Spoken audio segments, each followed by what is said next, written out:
Welcome to Technophilia, episode 100101010, otherwise known as 148. Before we begin, let us commiserate the death of Oculus Rift at the hands of Microsoft's HoloLens, aka the Oculus Killer. Oh wait, no, it's a piece of shit like everything else Microsoft has tried to make and killed over the years, and even if it is a thing, won't be commercially available for at least another 5 years. Long live Oculus. I'm joined today by some stunningly talented and passionate gamers, and also by Dave. Dave, do you want to build a snowman? No, I don't like snow. It's cold and wet and yeah, go away. Can you leave the house? Is there too much snow? I don't get it. What's going on there? No, the blizzard apocalypse of 2015. It definitely apparently hit like Boston real hard, but down here in Connecticut, we just got like maybe 8 inches of snow. It was canceled, basically. You're not supposed to talk till he introduces you. Shut up. God damn it. Have you ever done a podcast before? 8 inches of snow is more snow than we've had in England in the past 3 years combined. I mean, it's not an insignificant amount, but they were predicting 2 feet. So they were predicting 24 inches of snow, and we got a third of that. So I would be happy with 1 inch. Yeah, I bet you would be. I'm not a demanding man. I bet you would be. I'm also joined by Rob, who has taken the time out from his busy schedule simulating life with the little people. Rob, do you ever get the urge to just brick up all the exits on your Sims house, then start a kitchen fire while simultaneously overflowing the toilet and making the dog go wild? No, because that's what sociopaths do. Oh, okay, I haven't thought about that either. Not once, not never? Not once, no. Damn it. Damn me out. Also, have you got any snow? No. St. Louis is quite snowless at the moment. It's actually been like around 40 degrees Fahrenheit for most of January. Oh. Alright. I'm also joined by Dave's partner in crime, Jess. Welcome to the show, Jess. Today's discussion topic is why girls suck and can never be real gamers. I'm kidding. Jess, what game can you kick Dave's ass at every time? What game? I'm pretty good. I mean, this is kind of stupid, but the dance. What's that game on Xbox One or Xbox 360? The Dance Central? Yes, I could kick his ass on that one. I mean, that's not. I am a bit partial to some Dance Central. However, he can always beat me probably like 3 times the amount of points in Gangnam Style. I have no idea why, but. I'm just a master of Gangnams. Wait, have you tried that on the super hard difficulty where you basically have to do the cow move where you're on the floor and you have to like lick the floor? Or is that just me? I don't remember that being a part of it. You? That is a part of it. You got to try it on hard next. You'll see. They don't do the easy level. That's so dumb on that. Just do the hard level. You'll see what I mean. Seriously, go try it after the show. All right, settle down, you scallywags. It's time for the bit in the show where we talk about what we've been playing. And we call it the What We've Been Playing segment. Looking at the outline, Rob is the only one who's actually played anything this week, so I'm going to go to you first, Rob. Y'all need to be better at playing actual gosh darn video games, is what you need to do here. This is pitiful. Hey, I went to a video game convention. I don't see you doing that. I went to a toy fair. That doesn't count. Dave, you get a pass. James, I'm watching you. So you may have heard that there's a special edition coming out of State of Decay, which is a kind of zombie apocalypse sandbox that did real well on Xbox 360. They're bringing an HD edition out for Xbox One and PC, and so I dove back into that.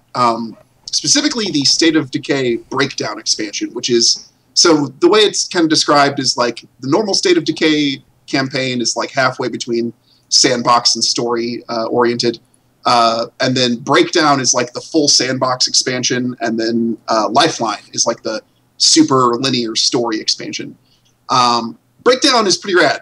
It is like you just start out as like this, stranger in the middle of a field, and you have to like go find your first cluster of survivors and join up with them, and over time you have to go around the map looking for the broken down RV, and then you repair the RV, and then you can leave your current safe house, and it repopulates the world with supplies, and then you do it again, but with a higher level of zombie infection rate.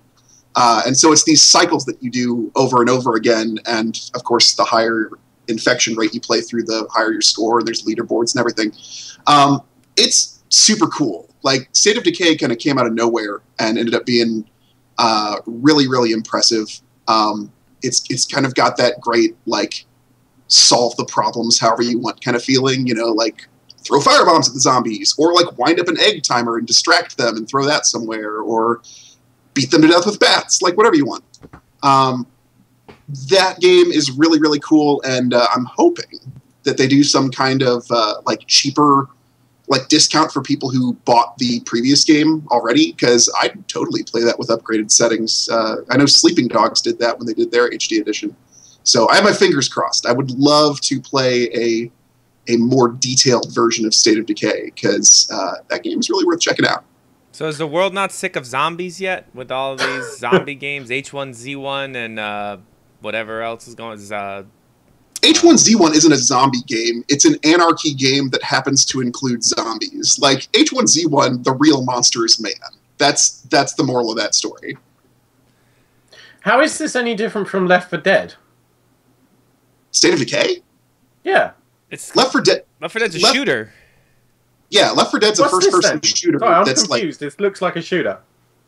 Well, there's shooting, but there's also like gathering survival supplies, and so you have a team of survivors. And one of the really cool things is if the survivor that you're playing as dies, the camera, like the game just goes back to your base, and you have to play as another one of your survivors. Like, the survivor that died is just perma-dead. But it's really oriented towards survival. Like, you know, in Left 4 Dead, you have to pretty much engage the zombies to get through. In State of Decay, if you don't get noticed by the zombies, you're doing better, generally speaking. Like, you're pretty potent if you have a car in your possession and can run zombies down, but when you get out of the car, you get fragile real quickly. And you know, if you fire off firearms, then more zombies spawn in the area because you've made a lot of noise. And there's just so many great sandboxy dynamics going on that kind of help you tell this in the same way that I love the Sims games. State of Decay lets you tell a procedural zombie story. You know, it's like the things you do matter and have side effects on the general area you're in. And when you scavenge out buildings, they are empty for good. You know, stuff doesn't respawn unless you're playing that sandbox mode and you do a respawn trigger that makes the infection rate higher. So is this primarily single player, or is it designed for multi-cooperative play kind of thing? It's all single player offline. Yeah, there's no multiplayer. Oh, there's no. Oh, right. Wow. Yeah, that's pretty brave nowadays. It's got it's got this great sense of like exploration and kind of loneliness and surviving on your own. And you know, if you make a miserable mistake and get one of your people eaten, you've got one less person, and that person might have had talents or level ups, and all that stuff is gone. So it makes you play carefully, and it's really exciting when the zombies start to swarm and you get yourself in those life or death situations. I highly recommend it. It's on. If you don't want to wait for the HD edition, just get the base game and at least get Breakdown with it, because Breakdown is the like infinitely replayable scenario. Is this on Steam? Is this coming to Steam? It is on Steam. It's out. Yeah, so it is on Steam. It is on Steam right now. I want to wait for the HD one though. Yeah, that's coming in like April, I think. So, but yeah, really fun. Interesting. Good stuff. Yeah, it looks awesome. It's so good. Jess loves them zombies, so. Dave, I do. It appears hell hath frozen over, because according to the outline, you didn't play any games this week. Nope. Me and Jess just went to a convention in Maryland called MagFest, which is the Music and Gaming Festival. And so it's basically an event where it's a retro game event, so you have vendors on the floor selling various games that you may or may not want to purchase, because they sell them for relatively high prices because they're, you know, retro game vendors who know what games are worth. And there's an arcade room that's open 24/7 that you can just go and play all kinds of retro arcade games on free play. So they're just no quarters, go up to them, play them as much as you want. The only limiting factor there is that the popular games tend to have a little bit of a line to play them. And and then there's concerts and panels and stuff. So we went last year and we enjoyed it, so we decided to go again this year. though this year I did not buy much in the way of retro games. Last year I probably spent a couple $100 on games. This year, the only games we really got, Jess got.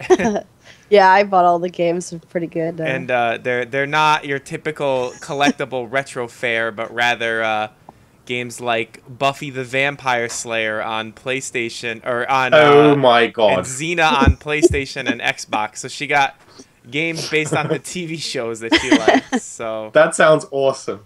Yeah, it was pretty awesome. There needs to be more Buffy games, really, doesn't there? I think that's a given. Are you a Buffy fan, James? How can you not be a Buffy fan? How can anyone enjoyed not be that a Buffy show. fan? Yeah, Oh my god, I love Buffy. I enjoyed And Buffy. Xena, yeah. I did not enjoy Xena though. I despise that show.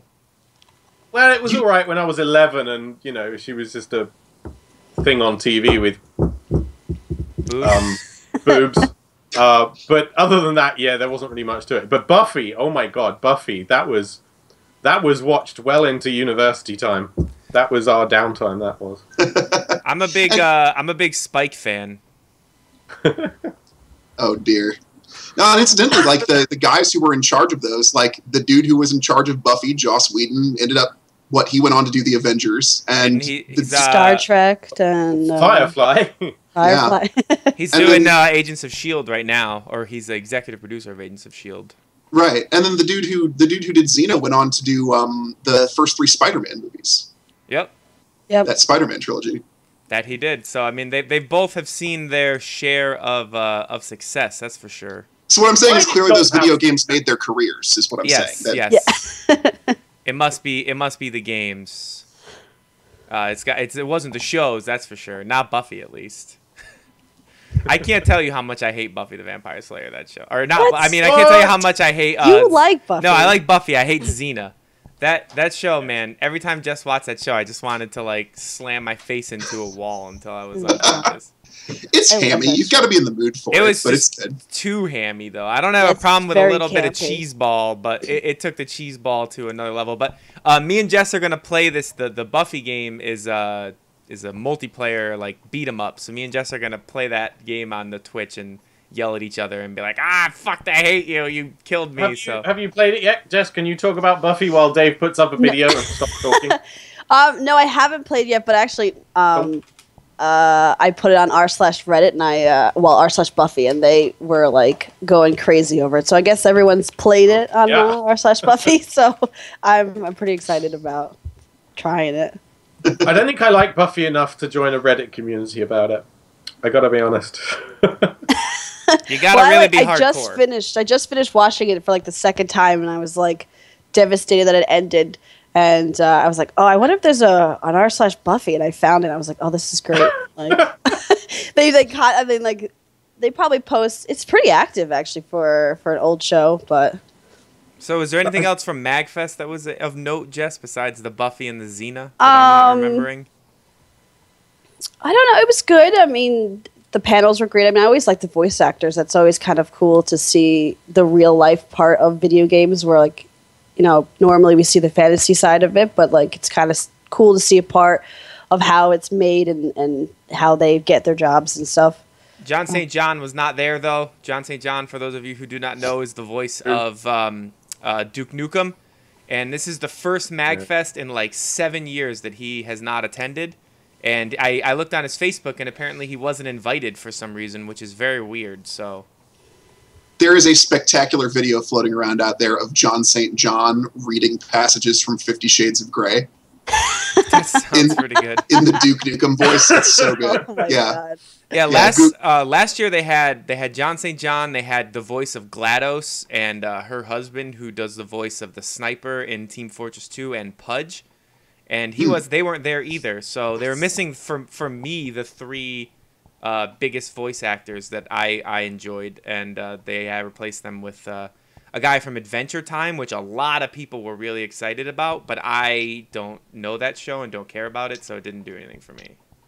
What's the music aspect of this? Like music, and is that like music in gaming or just It's, random music and gaming? There's or what? concerts like all the time, but they're generally like bands who do, like DJ Cutman plays there. You remember DJ Cutman, right? Oh, right, okay. Yeah, so like he plays there, and then there's also like rock bands that do covers of it's mostly video game related music, but like so there was like there was one band that had on the screen behind them they had a playthrough of the original Metroid that they had captured, and then they played the soundtrack as it would develop with the game so behind them, that was kind of neat.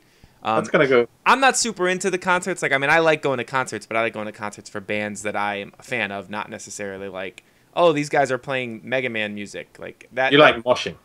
I mean, well, I used to. Now, since you can't mosh to it, it's not worth listening. Since I broke my tooth, I'm not as big of a fan of moshing as I once was. But I say you broke. I'd say if you're looking into going to a convention though, MagFest is definitely, it's in a gorgeous location. National Harbor in Maryland is beautiful. So I mean, I would definitely recommend hitting it up, and it's cheap. It's like $50 for a 4-day pass. And you know what? It's like we went to Comic-Con and other cons. I mean, this is probably the most, the best con where like everyone's just like dancing in the hallways. They're like DJs just like playing music all the time, all nights of the hour. Everyone's dancing and like having fun with each other and drunk in the hallways at 3 a.m. You know, because being loud because they only party once a year. We're old and trying to sleep at a reasonable time, and these damn kids are out in the hallways yelling and going crazy. Yeah, but it's not like, oh my god, I made out with that girl. It's like, oh my god, I lost my DS. Where the hell is it? And I got like 600 street passes like today. Yeah, street pass. Oh god, I got so many street passes down there, man. I would clear them out, and then within like seconds, I would have 10 again, and I'd clear them out, and then. It was awesome. That was the best part of MagFest, getting street passes. So yeah, that's MagFest. What? All right. Well, I haven't been playing any games this week, but I have been playing around with Unity. Not that Unity, but Unity Free, the game development software. And I've got to say, it's absolutely stunning how far things have progressed. Like, back when I was a young lad figuring out what to do with myself, and one of the options was game developer, the only real way to get into it at the time was like to learn C++. And you know what? Screw that for a laugh. I thought I'll go study artificial intelligence instead. But it's a shame because I had some really awesome game ideas. I was so into the idea of being a developer. But this morning, I took a look at Unity, and like literally within 10 minutes, I had a primitive box room built with cats for wallpaper and some colored lights. And then I dropped in the Oculus Rift pre-built camera thingy, and suddenly I was able to jump into it in the Oculus Rift just like that. It was like ridiculously easy. So yeah, I'm going to spend some more time playing with this, maybe even get a few tutorials out of it for the site. I would really encourage any listeners who have like even the most basic interest in developing games to go get Unity Free. Like, it's completely free to develop on, and there's tons of tutorials out there. There's even an asset store, so you can just download like a bunch of 3D objects for free and use them in the game. Yeah. Stop playing games. Make them instead, people.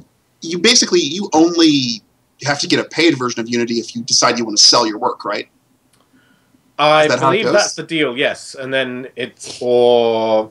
I mean, there's some really advanced features which I'll probably come across at some point where you need Unity Pro, but this release of Unity 4.6, they brought the Oculus Rift stuff into Unity Free. Before you needed Pro, but they've brought that into the free version now, so you can do Oculus Rift development. And then when you want to go to commercial with it, if you did, then you need a Pro license, which isn't even that much, I think. My stepbrother he's a programmer, been a programmer for his whole life, decided he wanted to try to make a game. So while we were down there, he lives right near where MagFest was, so we went to visit him, and he showed us his little game that he decided to work on. And it's just like a basic kind of thing where it's a one-on-one like tanks kind of battle game, but cool. He's like, yeah, I threw it together. It took, he's never really done game development. He's always like, he worked for Microsoft and Dell and AMD and stuff like that, doing whatever he did. But yeah, it was actually fairly fun considering he, it was like a super .001 alpha build that he threw together, and me and Jess actually had a decent time playing it. So just goes to show you can kind of throw something together in Unity real quick, and it can actually be like a playable game. I like anything I can blow them up with. Yeah. You've got to drop down to code at some point. But the good thing is it's all in C#, which is like a really easy version of kind of Java. which Microsoft developed, I think. Yeah. And it's so much better than having to piss around with memory management and shit like that in C++, which sucks. So that's really cool. Yeah. I think I'm going to have fun with that. I want to see James make a game. I want to see James make Technophilia the game. Do it. I probably won't make a game. I'll just make Oculus Rift porn or something. Think about, what if you made Technophilia the Oculus Rift game when you're walking around in each of our houses or something. Okay, now I want to try to make Technophilia the game, but I'm going to do it in RPG Maker, so it's going to be a 16-bit JRPG. All right, that works. I'm down with that. That works too. Yeah, 16-bit JRPG, and the final boss will be Justin. He comes back out of retirement to fight you as the final boss. Also, for anybody watching the stream, I would like to apologize for the choppiness. I have no idea what is going on with my computer, but things are running very choppily on my end, and I'm using like 90% of my processor. For some reason, XSplit is just eating my resources. So I don't know what's going on today, but apologies for that. Could be because there's two of you on your same internet connection, Dave. That is possible, but it's doing it locally. Like I see it on the local XSplit preview, not just on the Twitch. So it's doing, my computer is using a lot of processor. I don't know what's happening. So apologies for that, everybody, but just buy a new computer already. We shall. I have a freaking Core i7, only one generation ago. No, one generation old Core i7 in here. It's a very good processor. I don't know what's going on. But a single processor, not even two processors, Dave. You suck. Well, it's got like 9 cores in it. Well, if you got 2, you'd have 18 cores. Oh, balls. Obviously, you got me beat. Do we? I believe we have a discussion topic for this week. What the fuck is wrong with Steam?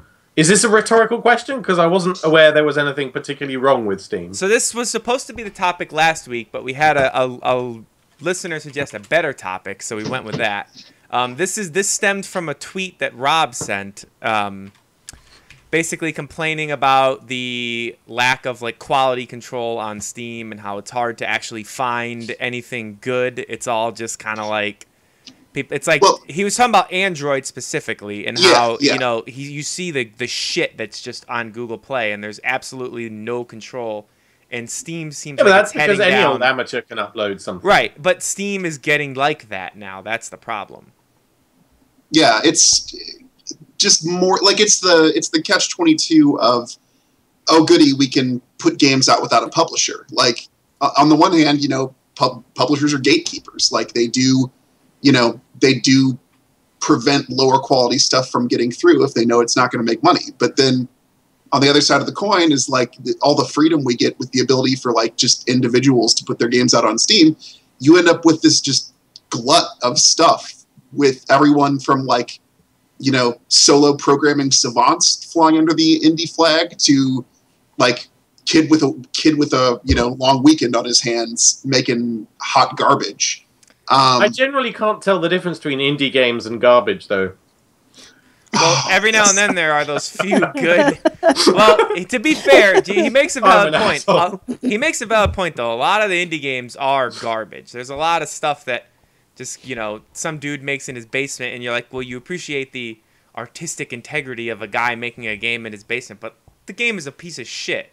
I think they all look the same, too. I mean, they're all, like, side-scroller platforms. I mean, we went to they had a big indie games at MagFest, and you walked around. There was, like, what, maybe 20 indie games? Something like that. And they all looked the same. It was, like, maybe 1 or 2 that were totally, like, you know, outside of the box. I mean, what was that one with the train? It looked like Borderlands. You should probably look at that. Oh yeah, that one was pretty good. I don't. But the rest are all just like, oh, a puzzle finder, open that door, and move on to the next level. A lot of side-scrolling shoot 'em ups in you know, a retro-y art style.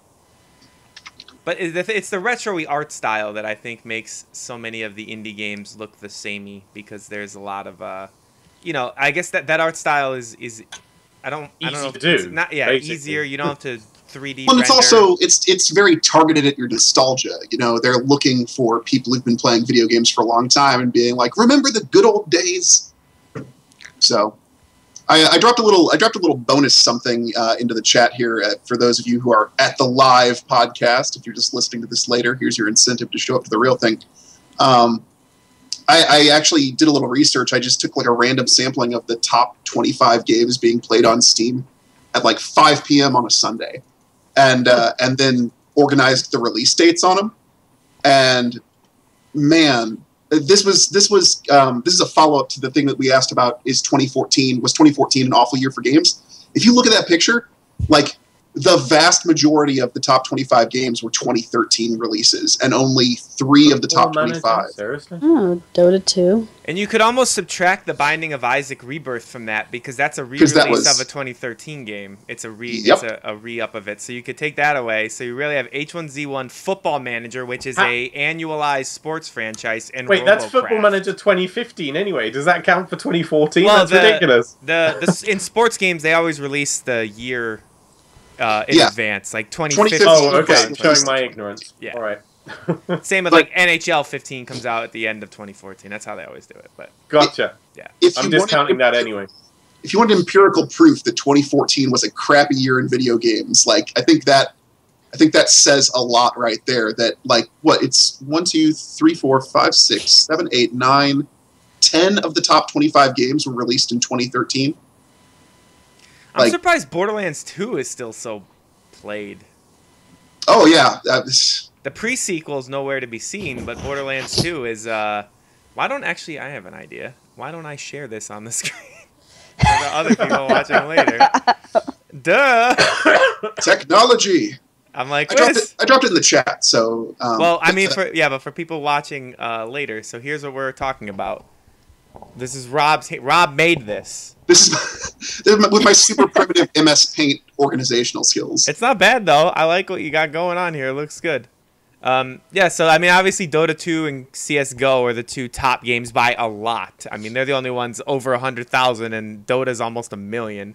But that makes sense, because those are Valve-made multiplayer games on Valve's platform, so it only stands to reason that they would be at the top. And then Team Fortress 2, number 3, again, another Valve-made multiplayer game on a Valve platform. And another thing to consider, and it's just like an anecdotal thing I've heard from indie developers, is you got to realize that as much as like the Steam success train is so trumpeted, 20% of the games are making 80% of the money. Like, that's it, those stats. If you actually go into Steam and click like store and then scroll down to stats, you can see this at any given moment. But yeah, the vast majority of it's That's a pretty good spread, though, compared to like world economics, where 1% of people are making 99% of the money. True enough. But the success rate only applies to some fraction of the releases, and then everybody else is just kind of languishing in obscurity if they can't get promotion. I mean, I personally, what I actually initially meant to say on this whole topic was that I don't rely on Steam at all to find games. I don't rely on Steam at all. I do. Like I just buy what it tells me. When you launch it and it comes up with a banner, it's like, buy this. I'm like, all right. Yeah, like I don't look at like Steam's ratings engine. I don't look at their recommendations. I look at YouTube and other websites. They will recommend me things to buy. Giant Bomb will do a quick look of a game that looks cool, and I will then buy it. Or just Rob will be like, hey, I just rely on Rob. There's this game that looks cool. You should play it. Or another friend, so even though there is a lot of garbage on Steam, I feel like if you're relying on the actual Steam recommendations engines to find things, you're probably doing it wrong anyway. Let the people who are paid to find things for you. But at the same time, give them credit for trying, because I don't know if any of you are logged into Steam right now. If you scroll down just a little ways, one of the options is explore your queue, and every day they'll show you 12 games that they think match the interests of what you've been playing lately. Now, unfortunately, it's really skewed to what you've been playing lately. So, I played a couple hours of X3 Terran Conflict, and suddenly, half the queue was space games. And it's also hit or miss.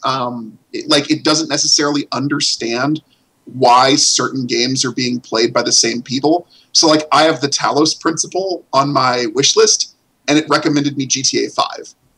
And it's like, these are both games that are selling a lot with core gamers, but 2 drastically different experiences. So it's not a perfect system, but they're trying. They're both kind of open worlds, I guess. Yeah, but they're trying harder than Android, I think, and the Google Play Store, that and I can't speak for the iOS store because I haven't had much experience with it, but just the degree to which you're sorting through so much garbage. Like if you've got all these free-to-play games that are, 90% of the people playing them aren't spending a dime, but they get, high traffic and they get lots of reviews, and so they're brought to the forefront. And I don't know. I mean, you can try anything for free. How do I know that I'm going to have a halfway good time? I mean, I get pitches for at least 5 new Flappy Bird clones a day. Oh, yeah. And that's even when my website has a notice that says, if your game is not a fucking board game, don't send it to me. Well, and they do also, anyway. You remember after when Threes came out, and then all of a sudden 2048 was a thing, and everybody was trying to throw their 2048 game out there for free or ad-supported or whatever, and just consume that market next to a high-quality game that has brilliant presentation and is just extremely charming. If you haven't played Threes yet, what's wrong with you? I haven't played Threes yet. Oh my gosh, Dave, get Threes! But I also haven't played 2048 or any of the free Threes clones. So Threes is so... It's just... Whatever you do, do not look for Threes on Google Play. There are shitloads of these things. So the other day... It's terrible. The other day, we were looking at Stack Social for posts to to write, and then because we have a deal with them and stuff like that and make use of. And Jackson sent me one. He was like, it was a course to teach you how to develop an Android game, and one of the courses, I shit you not, one of the courses was how to do an Android game reskin and then put it on Google Play. I was like, Jackson, I was like, I'm not fucking writing about this. And I just threw up in my mouth. And I told him what it was, and he was like, oh my god. I was like, yeah, we're not fucking writing about how to reskin an Android game and put it up on Google Play. Like, that's the worst bullshit I've ever heard of, and they actually have a course about this stuff. Like, is that even legal? Entirely. It's just, yeah. Oof, that's ridiculous. So. It's tragic. X Marty McFly, X1 wants XY letters. What? Wants to know what our most played games of 2014, but we did an episode on that, the pre-Christmas one. We talked about our most liked games of 2014, which by extension would be most played. But what about Jess? Jess, what did you play the most in 2014 besides Dota? Dota. The Last of Us came out last year, didn't it? I feel like that was... Or was the remastered version just last year? Yeah, that was 2013. Oh, shit. So you pretty much just played Dota, huh? Did you play the remastered version? That counts. No, I want to. I mean, now I have the PS4, so now I can get it. Someone could buy it for me. That'd be great. No one's buying you. I'll take that as a gift. Yeah, I don't think I got a bunch of stuff. I mean, I have a whole room of video games, but I just happen to be playing Dota. You got the Sims 4 for Christmas, but you installed it and haven't played it. What? Sims 4? Yeah, I did. And he bought me a disc, so I was like, you ever see that scene in Zoolander where like they're like, oh, the files are in the computer? I was like, the computer. I was like, how do I install a disc? I don't understand. It probably took me about 20 minutes to figure it out because he wouldn't help me. It's like, you can figure out how to put the disc in and follow the prompts. And she was like, there's no prompts. It's Windows 8. Yeah. She actually has the only computer in the house that has a working disk drive on it, her laptop. My MacBook disk drive died. I needed another SATA slot for another hard drive in my desktop, so I had to disconnect the disk drive to make it work. So she has the only computer with a functioning disk drive. Fun brief story for those of you watching live at the moment. When I recobbled together my computer, the disk drive was the only thing I couldn't get out because it was screwed in with a type of screwdriver I didn't have. So the computer I cobbled back together, like, that is where the DVD-ROM drive would be. But it is just a vacuous hole in my computer. The days of DVDs are just, they're behind us, man. We're not going to need them anymore. There's no reason other than, like the only time I buy anything on like a disc was like in this case the Sims 4. The only reason I got it that way was, one, it's a Christmas present. It's easier to give a gift, and two, Amazon had it on sale for like 50% off of the $60 price for like one of those like Black Friday type And sales. 3, if I'm not 100% sure it's going to be awesome on Xbox, then I'll buy it on disc, because then I can at least return it or sell it or whatever. Trade it in, yeah. But Yeah. I got Dragon Age on disc for my Xbox, but again, it was on sale at Walmart of all places, and you know, it was way cheaper. So that's gotta get the cheap. Didn't we play Titanfall last year? Didn't Titanfall come out? Oh, that's true. Titanfall did come out in March. So We yeah, played that hardcore that was on for your like a list, month. yeah, that would be your most. We played Destiny. Game. I went out and bought 2 copies of Destiny for the 2 of us, and we played about 30 minutes of it and went back to play Dota. Yeah, we did not play a lot of Destiny. I didn't want to get it in the Seriously, first I place. thought that would be much better in cooperative. That's the only reason I'm keeping hold of mine.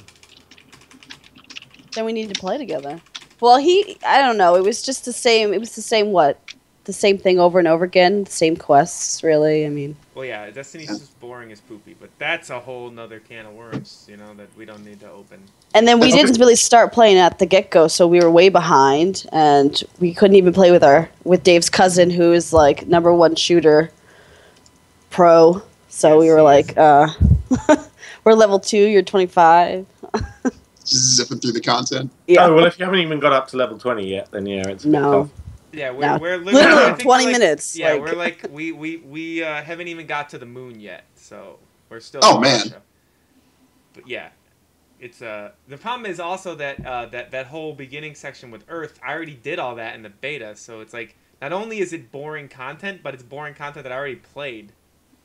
So yeah. None of Destiny is boring, dude. What's... Every bit of Destiny is boring, so we're still. Oh, man. Oh, dear. Here we go. Talking about Destiny is not a timely video gaming topic. Let's move on. Yes, I agree with Rob.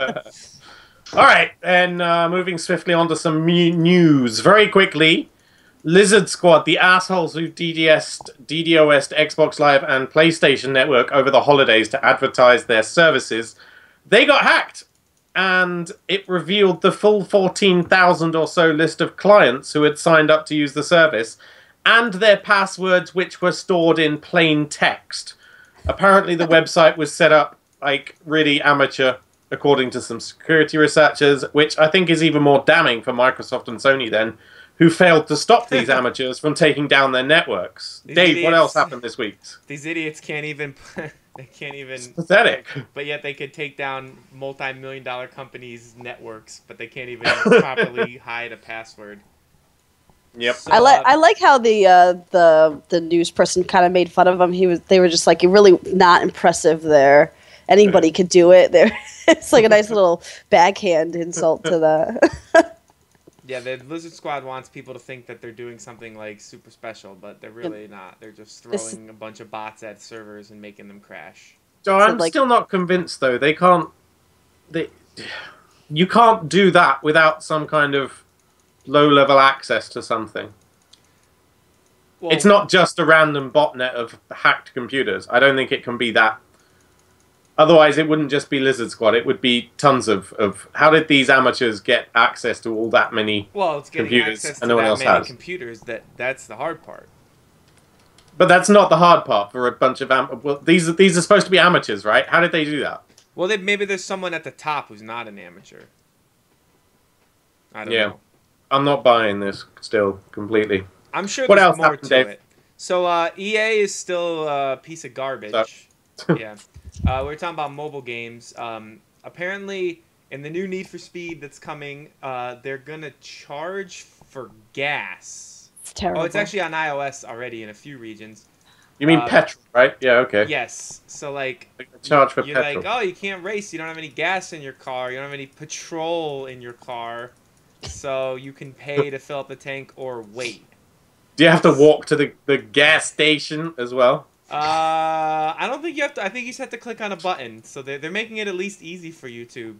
That's ridiculous. But the title from the Android police is funny. It says, EA will charge for gas in Need for Speed No Limits as part of its ongoing effort to make games as annoying and mundane as real life. That's a catchy title. Yeah, it's very long. Not the best SEO title I've ever seen. No. This thing, though, this is not new to mobile games, right? Because, like, you can wait for the gas to recharge. Like, this is no different than... I'm playing Monster Legends on Android, and it's like I can only have 4 fights before I have to wait for my, like, fights meter to recharge. It's just... I think it's more just the fact that they are calling it, like... You gotta the gasoline metaphor. Gas tank. It just makes it sound so painful. Now it really is crappy if you can run out of gas mid-race and it like pops up a little like 99 cents to finish the race. That's what was my question was going to be like. Oh, if they did that, how terrible is that? Yeah, I think that falls apart pretty. Oof, I hope they didn't. On do the that. other hand, this is a free-to-play game, right? And their other option would just be like, what, pay to play a race? No, the other option would be just to do like they used to do in the olden days, and you just pay like $3 and then play the game. But probably you're going to be paying the same amount anyway. Oh, no. Forget the olden days. That's gone. In the world of free-to-play, don't you think it's kind of interesting that they've actually tied the purchase into something that sort of makes sense instead of just... you need a play token to play this race. You're right, James. That's extremely immersive. I mean, it is immersive, I guess, but it's not good immersive. I don't know about immersive being the right term there. Just it's a little less generic. It is, but I think the point is that like it's a video game. I don't have to worry about my running out of gas and not being able to drive. Like I want to be able to just play the game. You don't really want to play a free-to-play game in the first place, then, basically. Well, I do enjoy the Marvel Puzzle Quest game that I've been playing lately, so I don't know. There are some free-to-play games that aren't garbage. I fail to believe that. you kind of gotta go into those like knowing what you're getting into. I mean, there's a reason for the like 99-1 rule. Like 90% of players pay absolutely nothing. 9% or so pay like a few bucks here and there, and then like 1% of people are just like shelling out as much money as humanly possible. Did you guys see that article on like the dude who is #1 on the Clash of Clans leaderboards? He spends something like $250 a month on Clash of Clans to keep his position. Oh yeah, because he has to. Because if he stops spending it, yeah. I have so many friends that play the game, and they all like try to talk about like how it's like deep and it's this and that. I'm like, what do you have to buy to win? You buy like speed ups and new gems soldiers and shit. I don't know. No, was it gems or something? Ridiculous. Yeah. Well, and they all do, then, isn't it? Seems like. Yeah, but people talk about it like the game is like a real game of skill, and like they're like, I've seen my friends on Facebook like, oh man, my army is crushing yours this week, and it's like, yeah, I don't know.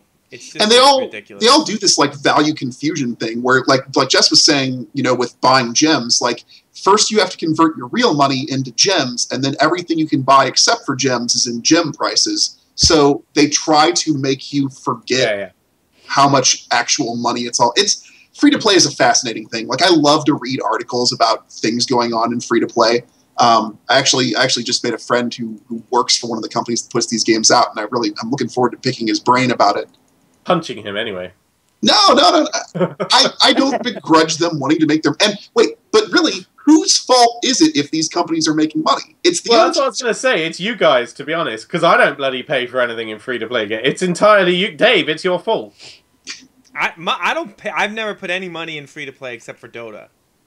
Well, you say except for Dota, that's a free-to-play game then, isn't it? Yeah, but it's a slightly different type of free-to-play. It's not like... Bullshit, it's a model which you are But it doesn't supporting, directly affect your gameplay, though. Yeah, you're not paying like, oh, I can't play a game of Dota right now because I gotta put in $1. You're buying hats. I spend something to the tune... stupider. Right, I spend something to the tune of like $10 to $15 a month on various cash shops. Most of that goes into Guild Wars 2, but on a few mobile games as well, like just from time to time. So I'm hardly it's like... but I'm not sitting here necessarily complaining about like the core of the, you know, like I don't begrudge them their need to make money, and if I'm having a good time, I will pay a company, you know, some money and get some perks. You know, like a tip. It's the thing that pushed me over the line was when City of Heroes closed, and I was like, wow, they had so many users like playing for free that it ultimately proved an unsustainable game.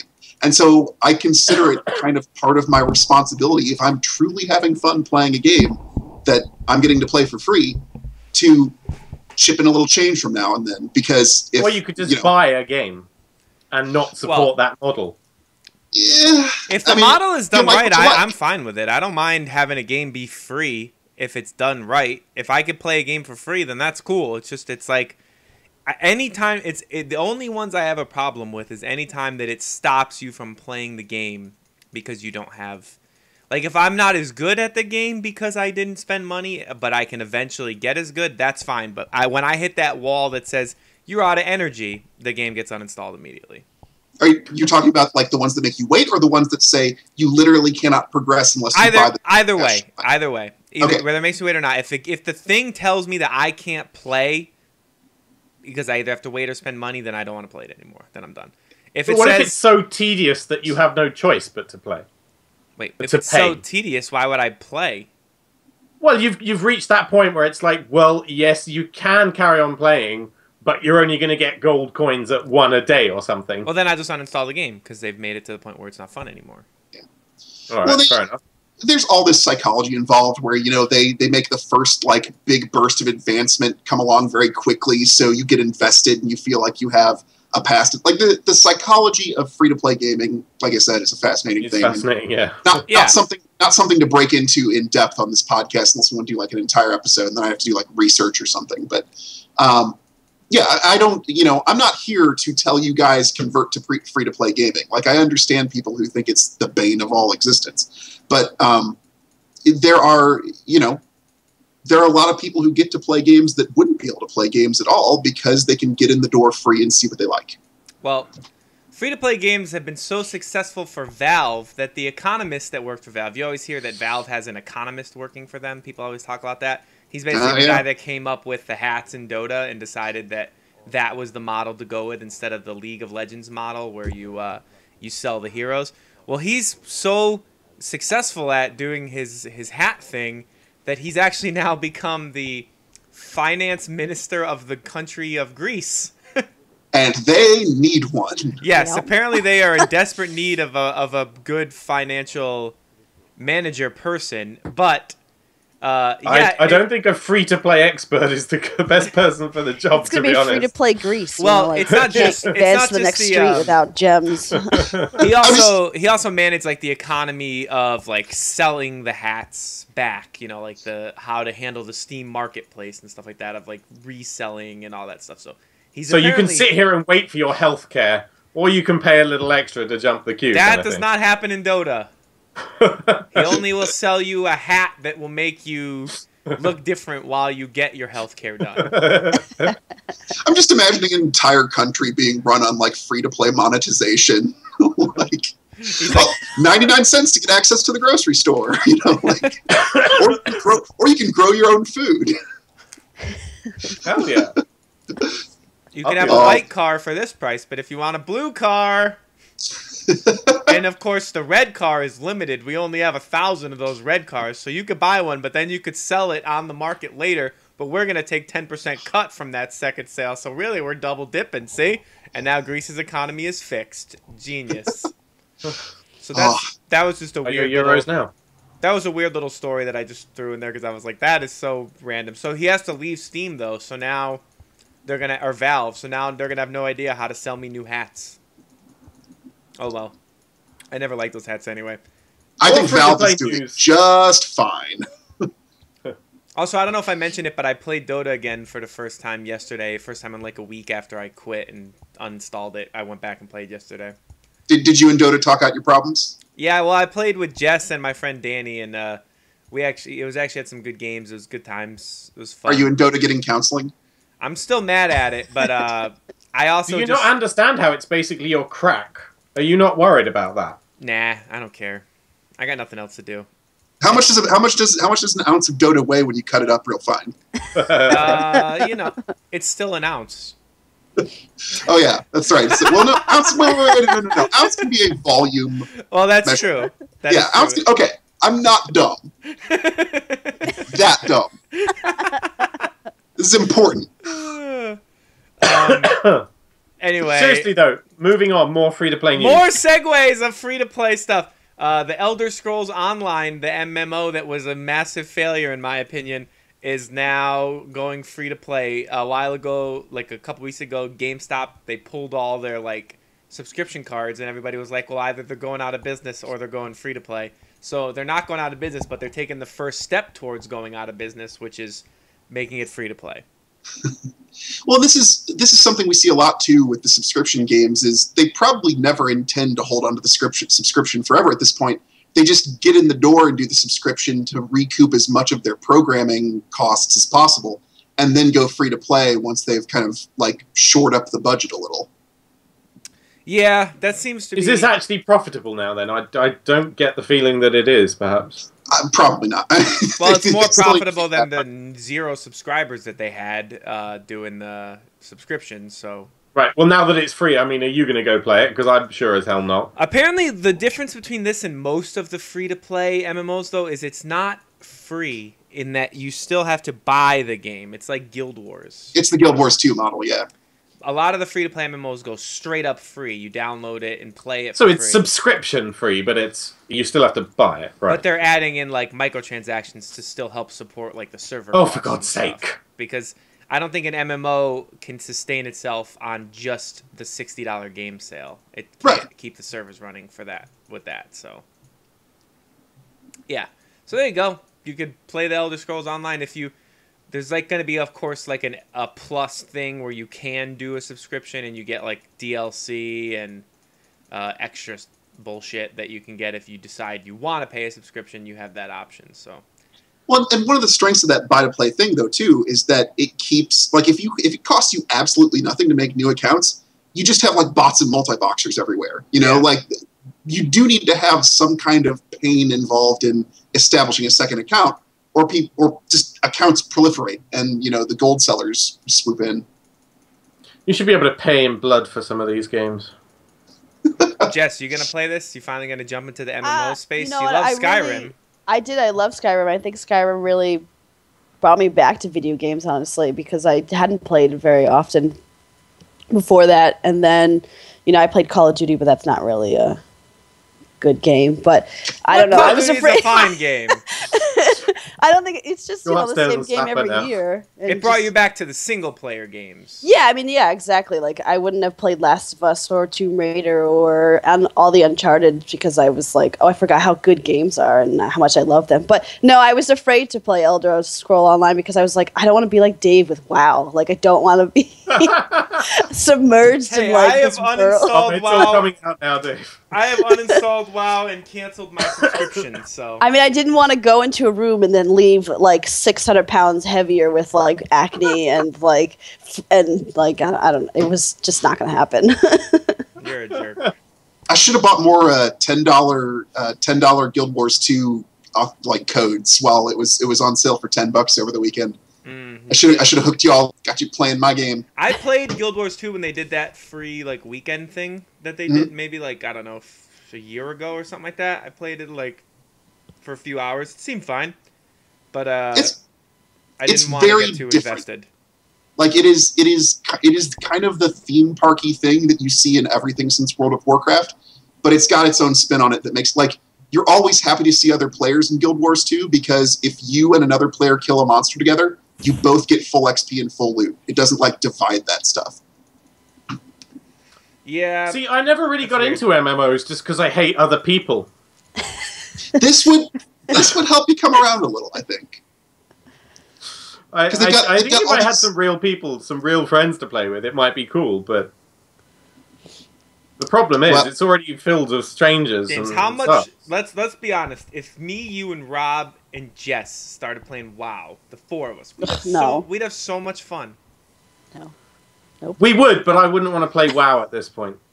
Replace WoW with Guild Wars 2 and I'm totally in. Yeah, but you're already... No, I would be totally up for something new that all of us were new to, not that someone is a level 6. That's true. That would be better. Rider or something. Well, I don't know. maybe Elder Scrolls Online is the game. We'll keep our eyes on it, and we can play. We can stream it. I'm still waiting for you guys to start streaming on this channel. It's very naked without you, so I'm still waiting. I I will install some shit soon, but seriously, like I said, 6 times reinstalling Windows this weekend alone.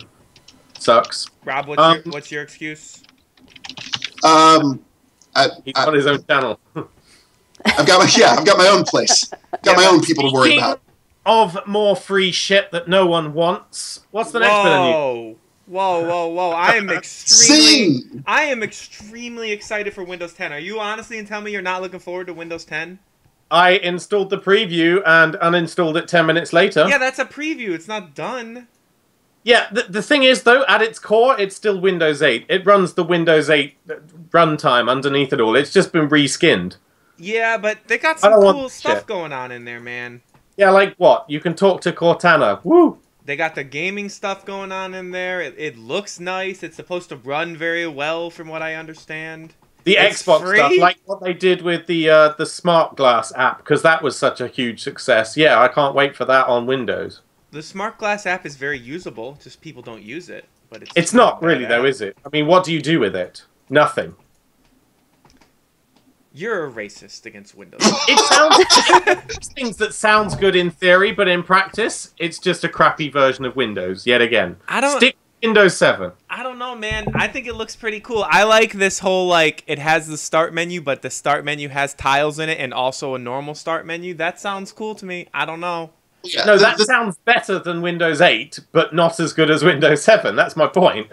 But the thing is, I'm bored with Windows 7. I'm ready for I'm ready for the new... it's just like when they come out with a new iOS version. Like, I don't need to upgrade to iOS 8, but I know that it's there. I've known that Windows 8 is there for years, and I've stayed away from it. And now I'm finally like, all right, I want new Windows. I don't want 7 anymore. This is boring. Well, the cool thing is, like, for your Windows 7 and Windows 8 users can get a free upgrade to Windows 10 for the first year after it releases. And, like, this is obviously a play to get people on the bandwagon for the new version so that any the less they have to support previous versions of Windows, the less it's going to cost them to function as a company. Like, they want as many people on the most modern operating system as possible, so they only have to do the work one time, so to speak, you know? Like, that's what this is all about. This is all about, you know, putting you in the Windows 10 environment. Getting more people into the Windows App Store, basically. Yeah. So no one wants. Yeah. I've still never used that Windows App Store, but... Right. If we're on operating systems, if we're on versions of Windows that are eventually going to have support retired for them, I'd rather they do it, but like I'd like to at least applaud them for doing it with this route, where they say, look, if you're on Windows 7 or 8, you've got a year to switch forward for free. Is my Windows 7? I don't know. Yeah, I'm still not going to. I can't remember if the Windows 7 on my computer is, how do you say, legal? So I don't know if I'm going to get it for free. How does that work if I'm still a Vista user? The year's screwed. So I have to buy Windows 10, right? No, you'll be getting it for free. It won't be a check thing. It'll just be free. I hope so. They're not going to put any kind of checks on this. They don't want to. Because I'm fairly certain that I'm a Vista user, but I can't remember. But you know what I'm really sick of is all the hype that we've been hearing for this HoloLens bullshit, which is just their way of saying, oh, look, Google's working on something that people are hyping now. We're going to push this out to see if we can beat them. Only we haven't actually got a product yet, because what we demonstrated on stage was complete bullshit. I'm excited for the HoloLens. It's going to be much better than Oculus Rift. Really? Because by all accounts, it gives you like a mobile phone-sized screen from like 6 foot away. That's exactly what I'm looking for in my virtual reality experiences. All right, okay, that sounds awesome. I want a mobile phone. I want to be like this, you know, with my mobile phone screen across the room, and I want to look at it. And like, I think that says hi, but it could also say die. I don't really know. I mean, look, what they promised, the technical kind of the preview they gave looks really, really exciting, but the reality is, none of that is going to be achievable anytime soon. And the fact that they've brought it out now is just... it's a piss take. Because they do this all the time. You remember the little... the dual screen tablet that they brought out? I forget what it was called. It was some kind of weird hybrid thing. Awesome. Killed off. Remember the Surface table? Like a touch-sensitive table projector thing? Awesome. Totally out of anyone's budget. Killed off. And then what do we have next? We had the Illumi Room. The thing with Kinect and a projector. Totally feasible. Killed off because it was so cool. So what you're saying is, Look at this. I'm watching this video right now. This is the coolest stuff I've ever seen. Look at this guy. He's got fucking Skype buttons on his kitchen cabinets. I mean, he's playing with Minecraft on his living room table. Do you have Skype buttons on your kitchen cabinets? Because I don't have any. If I go hit my cabinets, it does not call anybody on Skype. And I would really like for that to be true, but the fact is, it's nowhere near anything like that. Look at this. They're building a motorcycle with the power of their mind. This lady's walking around with Skype in her face like, hey, I'm building a house. Look at me go. Now this guy, hype for this thing is amazing, and Make Use Of is doing it too. Look at this guy. Look at this guy. He's got castles and shit. Look at him. He's like, yeah.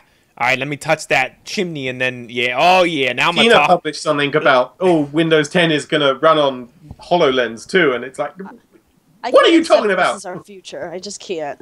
Yeah, this is yet another thing that will be really cool 10 years down the road when it actually does half of the stuff we're seeing in this video. Look at this guy. He's playing golf on Mars, man. Can you fucking play? I don't know. He's doing something. You can't play golf on Mars. You see, you need virtual reality for that, not augmented reality. Look at this guy. He's cutting up a potato in the shape of a rocket. Oh, no. I think that's wood, actually. I'd rather see him cut up a potato in the shape of a rocket. That was about to be really impressive, and I was like, oh, it's just wood. It's just wood. Anybody can cut up wood, but if you can make me a potato rocket, now I'm impressed. Look at this. This is some next level shit right here. This is way better than the Oculus Rift. This guy just made a TV appear out of thin air. Oculus can't do that. It can. Shut up. In fact, it can give you a better apartment as well, because you can make your own apartment, not have to live in the shit you do. I want this shit. I'm going to buy one, at least 3 of those. That's what I'm saying. The lag on the interface, there's a hidden insight points out that the lag on the interface will be a problem. And that, if there is lag on that, I feel like you would just like pass out from confusion. Well, it's not just the technical difficulties of tracking your environment, right? It's also the fact that light field technology gives you so few actual pixels right now, as opposed to something like even the Oculus Rift, which you yourself have tried, and you know how shit the resolution is on that. Speaking of Oculus Rift, there was actually some booth at MagFest. They knew the key to success. They had a line in front of their booth of like 20 people long at any moment. I don't even know what the fuck it was for, but they just had an Oculus there, and you could try it out. So like they were like, hey, we could just get a line at our booth if we just fucking have an Oculus for some reason. Come play our shitty 16-bit retro game on the Oculus Rift. Dave walks by and goes, ugh, every time. Ugh. Literally every single time. In that line. It's like, why are these people just waiting in line to try out a... You know, I don't do lines for anything at all. I found it surprising, though, because they had the people trying out the Oculus standing, and I've always heard that you should try Oculus sitting your first try, so you don't end up like Oculus those people. Did that too, anyway. Yeah. Like when I tried it at a CES, they made us sit. They didn't even let it. Like if you wanted to stand, they said no. This year's was a standing demo by Oculus. Maybe because the technology's better now, so it doesn't... No, I mean, everyone had to sign a waiver that said, if I fall over and die, it's right. my own. Well, that's smart. Yeah, these people had him just standing, people trying it for the first time. I was like, that seems risky, but I didn't get to see anybody fall and die, so I was kind of sad. It's not so bad if you're standing. When Oculus is final, I'm going to use it, James, I promise, and I'm gonna tolerate it. Hey, I logged into Steam and it's telling me to buy Dying Light. Can anyone tell me what that is? It looks like another zombie thing. Oh yeah, that just came out today. I tried to get us a review copy for Make Use Of, and nobody answered me. And then I found out that all the big websites just got the review codes last night or today, which is never a good sign. Oh dear. The Warner Brothers was like, here's what we're gonna do to make the video game world happy. We're not gonna have a review embargo for Dying Light. You guys can review it whenever you want. And then so the guys from like Giant Bomb and some of the other sites were like, yeah, they got rid of the review embargo for Dying Light. That's cool, but where's the code?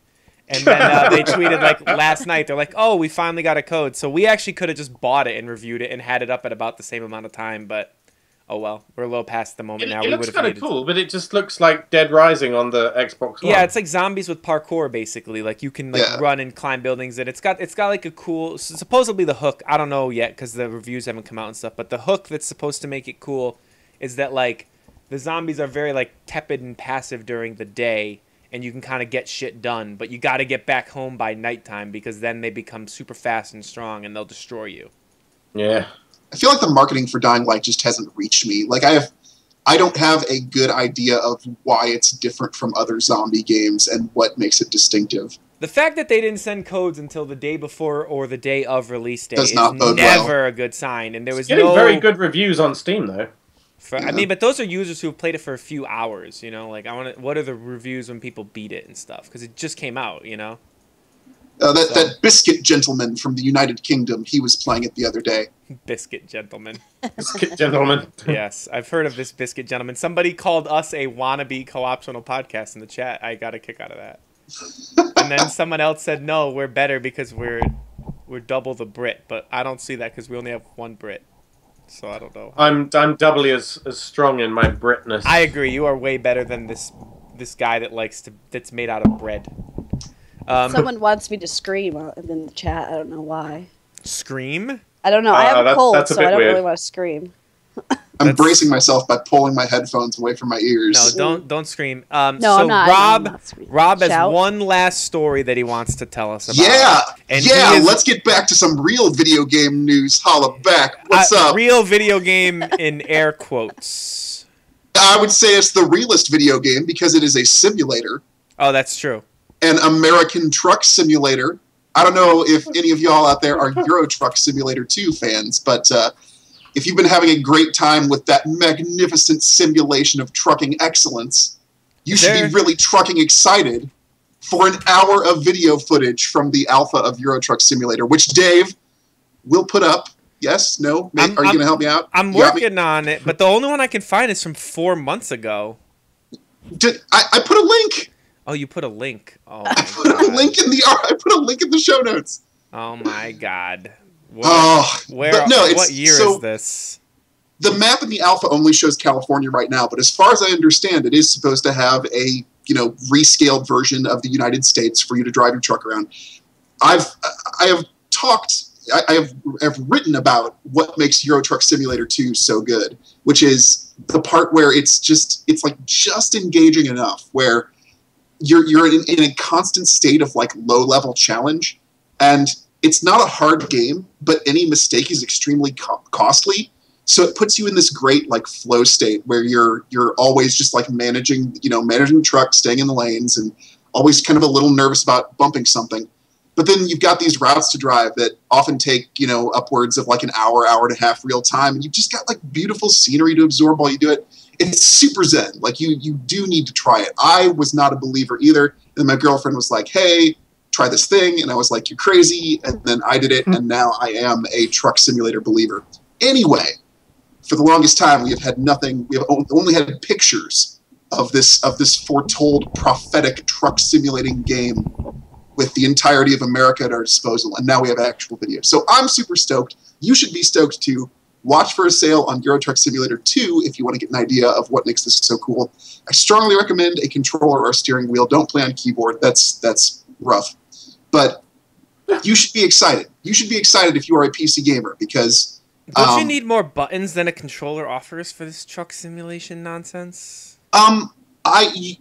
Technically, yes. There's more commands than there are buttons on a controller, but I've come up with a controller layout that has 95% of what I need moment to moment on the controller.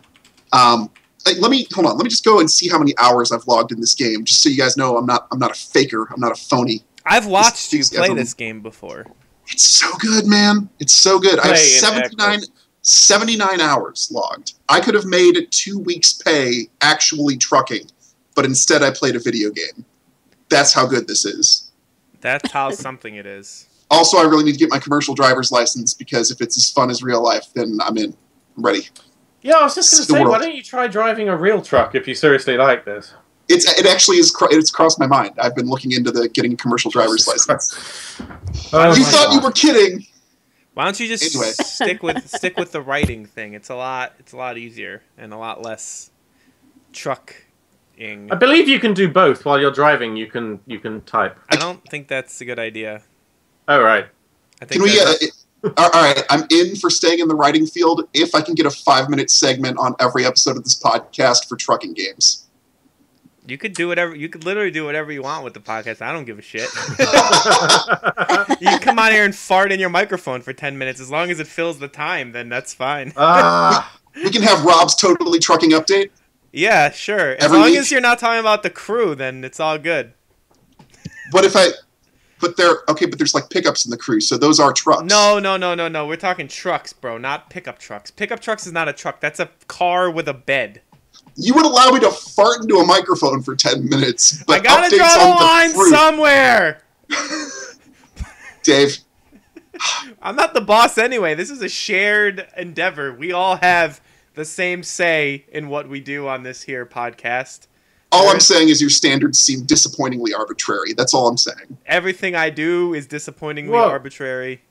Wait, I thought Grey Goo was a release for this year. It's out already. It just came out. It just came out, yeah. RTS, yeah. Oh my god! All these things are happening. Why aren't we talking about them? Because no one's played them. We don't talk about. We don't have a games coming out right now segment. We have a games we've played segment. I need to play this. Then I expect what are you wasting my time for? Fuck off. I expect to hear about your adventures in this game of Goo next week.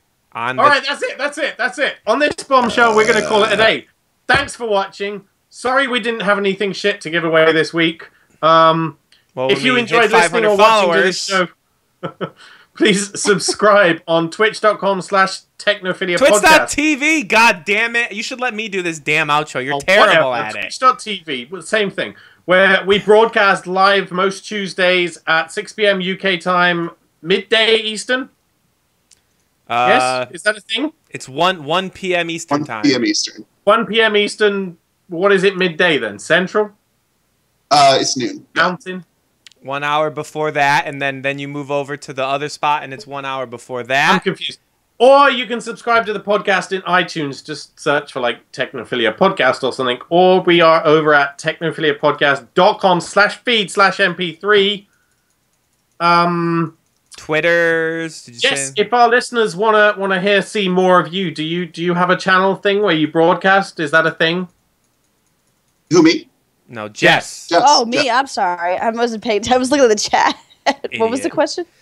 Do you do anything? Do you broadcast or do you Do I publish broadcast? anything? If or I do what? broadcast, What do you it's do? with Dave on Technophilia Podcast. At some point in the next little while, me and Jess will be broadcasting some Buffy. I was thinking about maybe trying to convince Jess that once a week, me and her should do something where we play a retro game together for like 2 hours. So maybe we'll do that on the channel. That sounds. But you don't have your own separate channel or anything. No, Yes, you're not that hardcore. She's got a Twitter that she never I have uses. a Twitter that I never use, but if you want to tweet me there. What is it? Yeah, You I've gotta given say up. it. I don't even know, actually. I have to look at my phone. I think it's... You're such an And so idiot. that's about how much That's interaction how- you should expect to have if you I know, tweet I to just her. follow celebrities in Technophilia Podcast. It's JLNick22, NIC.